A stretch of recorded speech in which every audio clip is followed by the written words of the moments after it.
The moment we stepped into the Marwood estate, I felt that strange stillness beneath the polished glamour. The scent of clove-studded oranges and white pine clung to the air like perfume, and a string quartet played softly from the music room. Everything gleamed. Everything was perfect, except for the knot tightening in my stomach. The living room was a picture from a luxury catalog, cream silk curtains, marble fireplace garlands of gold and silver threading every banister, and under the towering tree 12 feet tall, no doubt imported from Vermont, sat a mountain of presents. Thick wrapping paper matching ribbon gold wax seals on every card. A showcase of control, tradition, power. Each gift had a name, a calligraphed tag and looping script placed carefully under each child's designated chair. Emma, Lachlan, Isabel. Even the McKinley boy from next door, barely a year old, had his own stack beside a stuffed polar bear. I moved closer, scanning the arrangement. My eyes flicked from chair to chair, each velvet cushion holding a curated pile of wrapped promises. But there was no Asher, no red ribbon, no cream envelope, no handmade ornament on the tree with his name, not even a stocking. My throat tightened. I turned toward Ethan, expecting him to react, frown, stiffen, anything, but he stood calmly beside me, one hand in his pocket, the other resting lightly on Asher's shoulder. And he didn't look surprised. Asher looked up at me, his hazel eyes wide, unsure. He was wearing the gray sweater I'd knitted last year, the sleeves finally just right. His hair was combed back, his shoes polished so carefully that morning. He didn't say a word. Just walked quietly to the empty velvet chair in the corner. His chair, though no one had labeled it as such, and folded his hands in his lap. Ethan followed him with his eyes, then looked at me and gave a small nod. Not reassurance exactly, more like a signal, as if something had already been set in motion and all I had to do was wait. So I sat down beside my son and placed my hand over his. Ethan didn't sit. He kept his posture upright, almost expectant. The gift exchange began with ceremony as always. Vivian stood by the fireplace, champagne flute in hand, commanding the attention of the room with her melodic voice and signature self-satisfaction. "We'll go youngest to oldest," she announced, like it was a royal decree. Each child was summoned like nobility. Emma received a pair of gold earrings and ballet lessons with a dancer flown in from Prague. Lachlan opened his monogrammed skis, then a watch that cost more than my car. Isabel's pile was wrapped in iridescent tulle and designer logos. Even baby McKinley, still in diapers, was wheeled forward in a sleigh-shaped stroller to receive a custom-built cedar playhouse. Asher sat perfectly still. His hands remained folded, though I saw the way his fingers twitched. He didn't look around the room anymore. He stared straight ahead, his expression blank but braced. I wanted to stand, to speak, to tear every gold-wrapped box apart until someone acknowledged my son. But just as the silence surrounding Asher grew unbearable, Ethan moved. He rose slowly, ignoring the murmured voices, the puzzled glances. Without a word, he walked across the room and crouched beside Asher. From his inner jacket pocket, he pulled out a thick cream-colored envelope, sealed with a wax stamp I didn't recognize. "This is for you," he said loud enough for everyone to hear. "From your mom and me." Asher took it carefully, his hands trembling slightly. He looked up at Ethan, then at me. I nodded. He broke the seal and pulled out the documents inside. I recognized them before he did legal papers notarized and stamped. I caught the words property deed and transfer of ownership in Addison Hollow Estate. Ethan turned to face the room, his voice calm and measured. "That property has been in my family for 3 generations. Today, it belongs to my son." Every sound in the room seemed to vanish. No rustling paper, no clinking glasses, just the weight of those words pressing into the walls of this perfect, polished house. Vivian's smile faltered for the first time in a decade, and I knew with certainty that Ethan wasn't done. It didn't start this way. Or maybe it did, and I just chose not to see it. The first Christmas after Ethan and I married, I remember standing in the same room newly minted as a Marwood, trying not to fidget in a dress I'd bought on sale, and spent hours altering myself. Vivian had greeted me with a kiss that landed in the air beside my cheek, and a smile that didn't reach her eyes. "You're refreshing," she'd said, as though I were a sorbet between richer courses. Harris hadn't said much at all, just offered me a firm handshake and moved on. I spent the next 10 years convincing myself it wasn't personal, that they were just formal. Old money was like that, I told myself. It had codes I hadn't learned yet, rhythms I wasn't raised with. I thought I could catch up, learn the choreography if I listened hard enough. So I smiled. I baked bread from scratch for their brunches. I offered to help with their charity auctions. I laughed at the appropriate moments even when the joke was at my expense. And every year at Christmas, I bought more carefully chosen gifts. I wrapped them in their preferred gold and cream palette. I studied the family tree so I wouldn't forget a name. I corrected my posture in pictures. I tried. God, I tried, but watching Asher sit through that parade of curated adoration without so much as a stocking, I understood something I should have known years ago. They never planned to let us in. Not really. Vivian didn't want a daughter-in-law. She wanted a mirror, someone to reflect her elegance back to her, to fit within the clean lines of her curated world. I had my own shape. I didn't fit. And now neither did my son. I turned to look at Ethan, who stood tall, unshaken. There was a resolve in him I hadn't seen before. Not just quiet disappointment, but clarity. Maybe this wasn't just my battle after all. Maybe it never had been. I slipped away from the living room once the adults began murmuring again, their discomfort trying to smooth itself back into polite conversation. I needed air, or maybe I just needed distance. Something inside me was splintering, and I wasn't sure if I could hold it in much longer. The kitchen was, of course, pristine. Not a smudge on the marble counters, not a crumb on the gleaming floors. A uniformed caterer moved silently near the pantry. I smiled briefly, nodded, then spotted it something near the trash bin behind a stack of empty ribbon boxes and discarded wrapping. I knew it before I even touched it. The edges of the paper were slightly curled. The wrapping Asher's own hand-cut stars taped lovingly around it was torn but still hanging on. I pulled it out gently, holding it in both hands. His drawing. He'd spent hours on it. A watercolor portrait of Vivian and Harris in their garden, based on a photo he'd found in one of their hallway frames. I remembered him smoothing the paper before school, whispering, "Maybe this year she'll put mine up with the others." And now it sat here, crumpled, forgotten, beside a trash can. My fingers clenched around the edge of the paper hard enough to bend it. I found Ethan leaning against the wall just outside the kitchen, watching the flickering lights on the stair garland, like they might offer him guidance. I didn't say a word, just held the painting out to him. He looked down at it, then back at me. Something hardened in his expression. "She threw it out," I said quietly. "She didn't even pretend." Ethan nodded once. "That's the last time he'll ever feel like a ghost in this family." I stared at him, something unspoken passing between us. Not anger, not even sorrow anymore. Just the shared recognition that something had shifted and it wasn't going back. He didn't ask me to let it go. He didn't offer excuses. Instead, he reached into his jacket again and pulled out a second envelope. I followed Ethan to the den, the envelope still tucked in his hand. He shut the door behind us and walked to the small desk near the window. It wasn't one of Harris's grand studies or Vivian's ornate parlor desks. Just a simple dark walnut table one Ethan used when we visited during the holidays, more out of necessity than comfort. He opened the drawer and pulled out a folded sheet of paper, yellowed at the edges and creased from being handled too many times. He handed it to me without a word. I unfolded it slowly. It was addressed to his parents. Not typed, but written in Ethan's clean, deliberate handwriting, the kind he used when something mattered. He didn't look at me as I read. It wasn't angry, but it cut sharper because of that.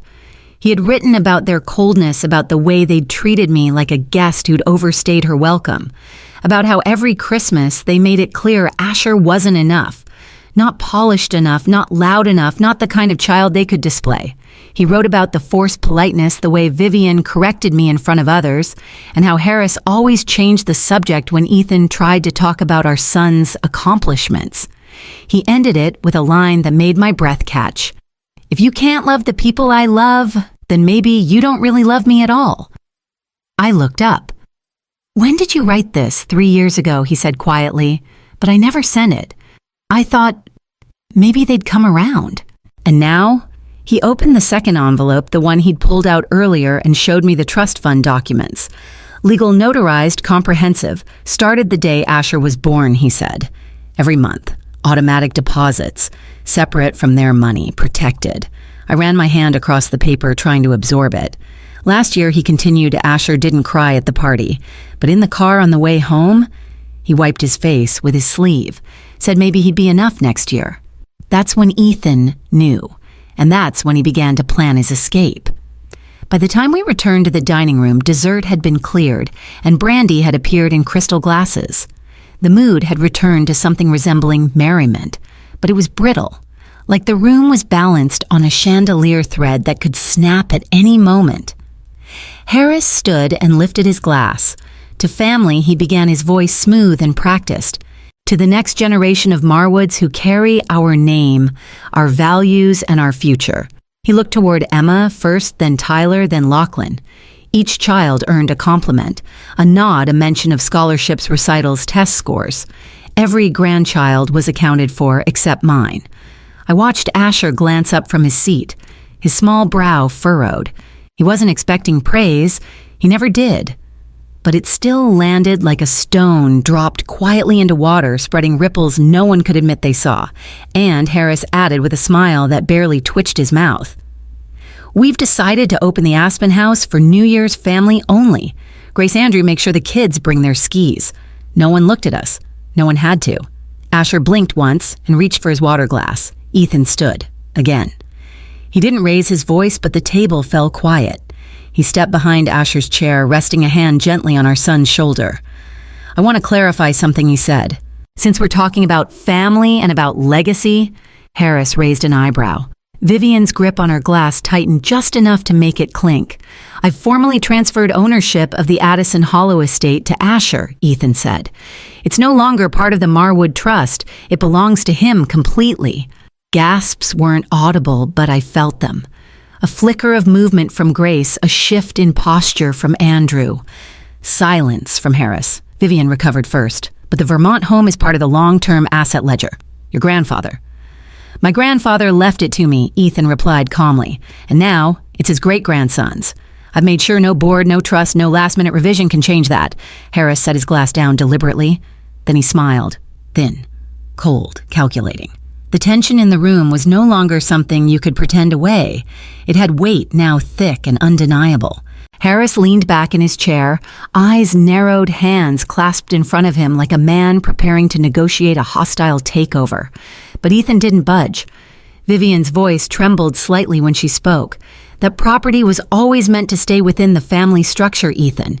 You know that. It has, he said simply, just not the version of family you're trying to preserve. She blinked, and for the first time in all the years I'd known her, she didn't seem to have a line prepared. Harris cleared his throat. You've made a mistake. One you'll regret when you understand what's at stake. I can revise the trust, remove your name, cut your access. We control more than just property, Ethan. Ethan tilted his head, slightly calm as ever. No, you don't. Not anymore. He reached into his inside coat pocket and unfolded a copy of something thick, yellowed legal paper, stamped, signed, notarized. He laid it flat on the table like a chess move. This is from Grandfather's will. The full version, not the one you condensed for family records. Section 14, quiet clause, rarely referenced. It states that all direct descendants of his grandchildren are entitled to equal legacy shares. That includes Asher. Vivian gasped. Harris's jaw clenched. I had it reviewed independently, Ethan continued. I've already filed the enforcement with a private attorney. You can't undo it without a court challenge, and trust me, the optics won't look good if you try to strip your grandson's inheritance because he doesn't fit your mold. I watched Harris's mouth open, then close. His silence said everything. Ethan looked at Asher, then at me. I protected him before you ever knew you could hurt him. It wasn't a threat. It was a fact. Vivian looked down at her lap, her voice low and uncertain. You did all of this? Behind our backs. No, Ethan said. I did it quietly, because I knew one day I'd have to do it publicly. And now, here we were. I leaned closer to Ethan and whispered, it's time. He nodded without hesitation, as if he'd been waiting for me to say it. We turned to Asher, still sitting so quietly, the envelope resting on his lap like a shield. I crouched beside him and brushed his hair back from his forehead. "Sweetheart," I said gently, "we're going to leave now. But it's your choice. Do you want to keep your drawing or give it to her anyway?" He didn't answer right away. His eyes stayed fixed on the floor as if he were deciding something bigger than any child should have to. Then he stood slowly, his small hand still clutching the rolled painting I had rescued earlier. Ethan and I stayed back as Asher walked alone toward Vivian. She was still seated, glass forgotten on the table, posture stiff as if she didn't know how to breathe anymore. Asher held the painting out to her with both hands. "I made this for you," he said quietly. "It's the garden you used to sit in. I thought you might like to remember it." Vivian reached out as if on instinct, her fingers grazing the paper. But before she could speak, Asher added, "It's the last one I'll ever make for you." She blinked. No words came. Her throat moved like she might try, but nothing followed, and then Asher turned and walked back to us. We gathered our coats without ceremony, without anyone rising to stop us. Behind us, the room was quiet. Not just stunned, cracked. I could feel the fractures spreading through it like hairline lines in old porcelain. Something had broken, and no one knew yet whether to glue it back or let it fall. As we crossed the foyer, Harris remained frozen in his chair. Vivian looked down at her hands like they didn't belong to her. We stepped outside into the biting air, into something cleaner.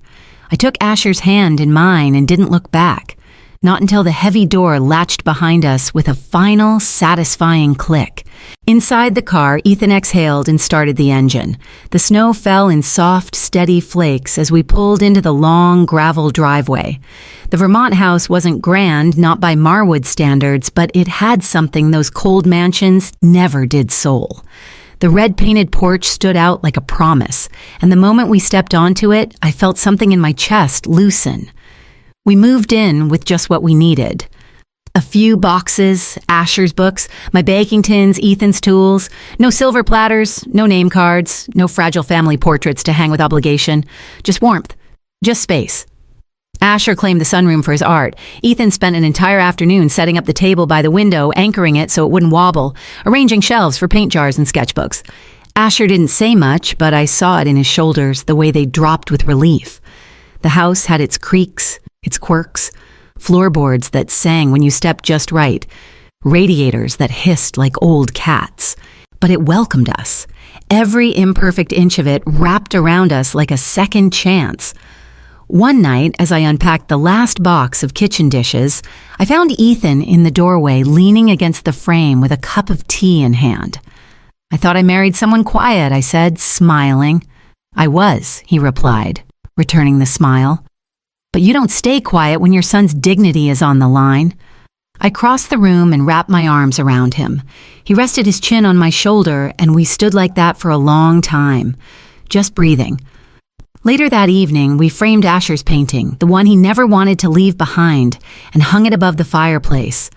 The colors glowed against the rustic wood, soft and full of life, his first brushstroke in this new chapter. I didn't miss the grandeur, the chandeliers, or the antique china. I didn't miss the measured smiles or icy handshakes.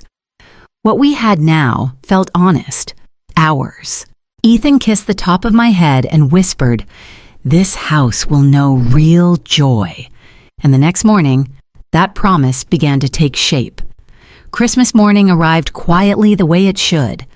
No staff scurrying down hallways, no orchestrated drama or designer garlands.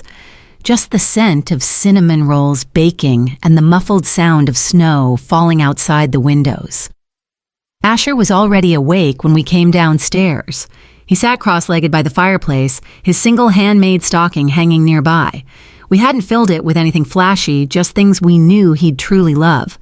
A new set of watercolor brushes, a small stack of classic books, a compass Ethan had carved into a walnut casing, its lid engraved with Asher's initials. He pulled each item out slowly with careful wonder. No frenzy, no grabbing, just appreciation. When he found the compass, his face lit up. "I'll use it when we go hiking," he said, turning it over in his hands. "So we don't get lost." Ethan smiled. "You're already ahead of us." After breakfast, we bundled up and walked the edge of the property. The snow came up to Asher's knees, but he trudged through it with a smile so wide I felt something in me heal. He didn't look over his shoulder. He didn't shrink beside his cousins. He belonged. When we came back in, the fire was still going. I tucked his stocking into a keepsake box, and we all sat on the rug in front of the hearth. Asher handed me a drawing he'd made that morning, a sketch of the house with the red porch snow falling all around it. 3 stick figures at the front door holding hands. I framed it that afternoon and hung it right above the mantel next to the first painting we brought with us from Connecticut. This one was different. It didn't try to impress anyone. It didn't ask to be loved. It simply said, "This is home." Later that day, a postcard arrived and the mail edges curled from cold. It was from Andrew.